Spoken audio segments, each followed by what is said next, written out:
وَإِذْ غَدَوْتَ مِنْ أَهْلِكَ تُبَوِّئُ الْمُؤْمِنِينَ مَقَاعِدَ لِلْقِتَالِ وَاللَّهُ سَمِيعٌ عَلِيمٌ۔ اے پیغمبر، مسلمانوں کے سامنے اس موقع کا ذکر کرو جب تم صبح سویرے اپنے گھر سے نکلے تھے اور احد کے میدان میں مسلمانوں کو جنگ کے لیے جا بجا مامور کر رہے تھے۔ اللہ ساری باتیں سنتا ہے اور وہ نہایت باخبر ہے۔ اے پیغمبر، یہاں سے چوتھا خطبہ شروع ہوتا ہے۔ یہ جنگ احد کے بعد نازل ہوا ہے اور اس میں جنگ احد پر تبصرہ کیا گیا ہے۔ اوپر کے خطبے کو ختم کرتے ہوئے آخر میں ارشاد ہوا تھا کہ ان کی کوئی تدبیر تمہارے خلاف کارگر نہیں ہو سکتی بشرطے کہ تم صبر سے کام لو اور اللہ سے ڈر کر کام کرتے رہو۔ اب چونکہ احد کے میدان میں مسلمانوں کی شکست کا سبب ہی یہ ہوا کہ ان کے اندر صبر کی بھی کمی تھی اور ان کے افراد سے بعض ایسی غلطیاں بھی سرزد ہوئی تھیں جو خدا ترسی کے خلاف تھیں، اس لیے یہ خطبہ جس میں انہیں ان کمزوریوں پر متنبہ کیا گیا ہے مندرجہ بالا فقرے کے بعد ہی متصلاً درج کیا گیا۔ اس خطبے کا انداز بیان یہ ہے کہ جنگ احد کے سلسلے میں جتنے اہم واقعات پیش آئے تھے ان میں سے ایک ایک کو لے کر اس پر چند جچے تلے فقروں میں نہایت سبق آموز تبصرہ کیا گیا ہے۔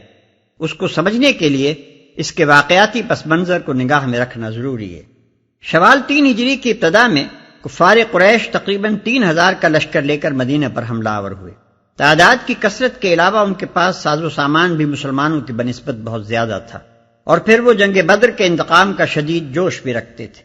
نبی صلی اللہ علیہ وسلم اور تجربہ کار صحابہ کی رائے یہ تھی کہ مدینہ میں محصور ہو کر مدافعت کی جائے، مگر چند نوجوانوں نے جو شہادت کے شوق سے بےتاب تھے اور جنہیں بدر کی جنگ میں شریک ہونے کا موقع نہ ملا تھا، باہر نکل کر لڑنے پر اصرار کیا۔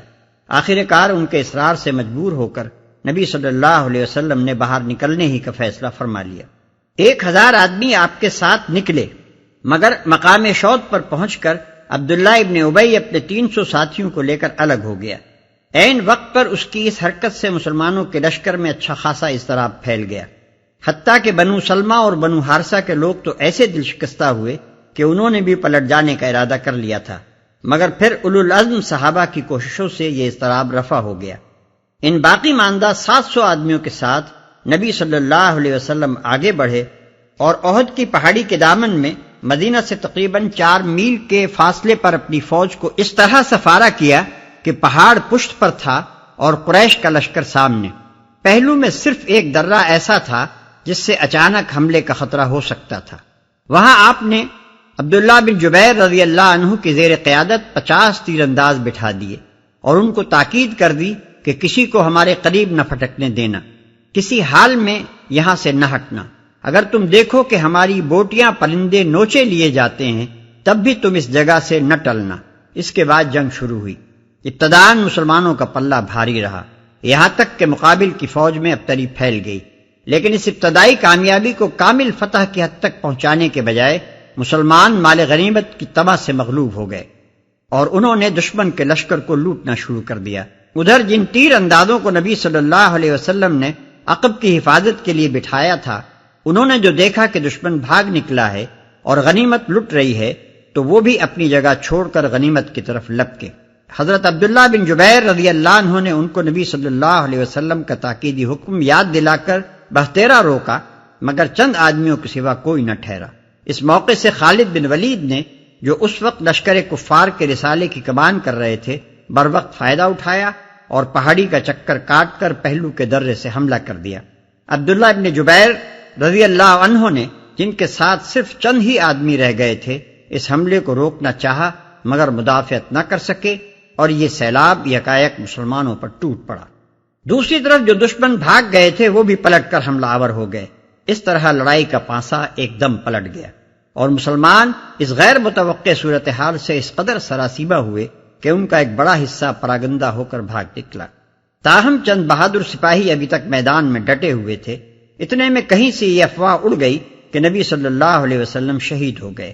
اس خبر نے صحابہ کے رہے سہے ہوش و حواس بھی گم کر دیے اور باقی ماندہ لوگ بھی ہمت ہار کر بیٹھ گئے۔ اس وقت نبی صلی اللہ علیہ وسلم کے گرد و پیش صرف 10-12 جانثار رہ گئے تھے اور آپ صلی اللہ علیہ وسلم خود زخمی ہو چکے تھے۔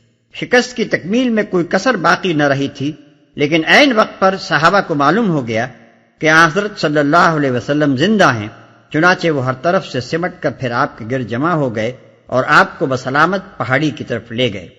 اس موقع پر یہ ایک معمہ ہے جو حل نہیں ہو سکا کہ وہ کیا چیز تھی جس نے کفار مکہ کو خود بخود واپس پھیر دیا۔ مسلمان اس قدر پراگندہ ہو چکے تھے کہ ان کا پھر مجتمع ہو کر باقاعدہ جنگ کرنا مشکل تھا۔ اگر کفار اپنی فتح کو کمال تک پہنچانے پر اصرار کرتے تو ان کی کامیابی بعید نہ تھی، مگر نامعلوم کس طرح وہ آپ ہی آپ میدان چھوڑ کر واپس چلے گئے۔ اذ هم الطائفتان منكم ان تفشلا والله وليهما وعلى الله فليتوكل المؤمنون وَلَقَدْ نَصَرَكُمُ اللَّهُ بِبَدْرٍ وَأَنْتُمْ أَذِلَّةٌ فَاتَّقُوا اللَّهَ لَعَلَّكُمْ تَشْكُرُونَ۔ یاد کرو جب تم میں سے دو گروہ بزدلی دکھانے پر آمادہ ہو گئے تھے، حالانکہ اللہ ان کی مدد پر موجود تھا اور مومنوں کو اللہ ہی پر بھروسہ رکھنا چاہیے۔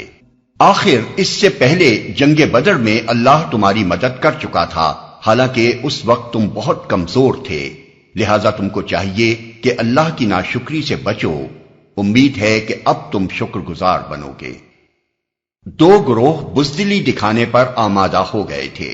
یہ اشارہ ہے بنو سلمہ اور بنو حارثہ کی طرف، جن کی ہمتیں عبداللہ بن ابی اور اس کے ساتھیوں کی واپسی کے بعد پست ہو گئی تھیں۔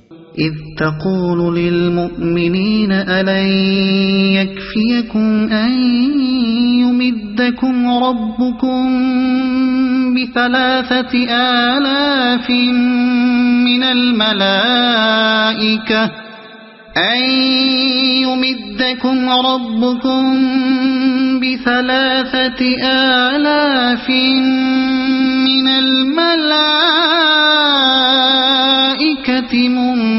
منزلين بلى إن تصبروا وتتقوا ويأتوكم من فورهم هذا يمددكم ربكم ب5,000 من الملائكة مسومين۔ یاد کرو جب تم مومنوں سے کہہ رہے تھے کیا تمہارے لیے یہ بات کافی نہیں کہ اللہ 3,000 فرشتے اتار کر تمہاری مدد کرے؟ مسلمانوں نے جب دیکھا کہ ایک طرف دشمن 3,000 ہیں اور ہمارے 1,000 میں سے بھی 300 الگ ہو گئے ہیں تو ان کے دل ٹوٹنے لگے۔ اس وقت نبی صلی اللہ علیہ وسلم نے ان سے یہ الفاظ کہے تھے، بے شک اگر تم صبر کرو اور خدا سے ڈرتے ہوئے کام کرو تو جس آن دشمن تمہارے اوپر چڑھ کر آئیں گے اسی آن تمہارا رب 3,000 نہیں 5,000 صاحب نشان فرشتوں سے تمہاری مدد کرے گا۔ وما جعله الله إلا بشرى لكم ولتطمئن قلوبكم به وما النصر إلا من عند الله العزيز الحكيم ليقطع طرفا من الذين كفروا أو يكبتهم فينقلبوا خائبين۔ یہ بات اللہ نے تمہیں اس لیے بتا دی ہے کہ تم خوش ہو جاؤ اور تمہارے دل مطمئن ہو جائیں۔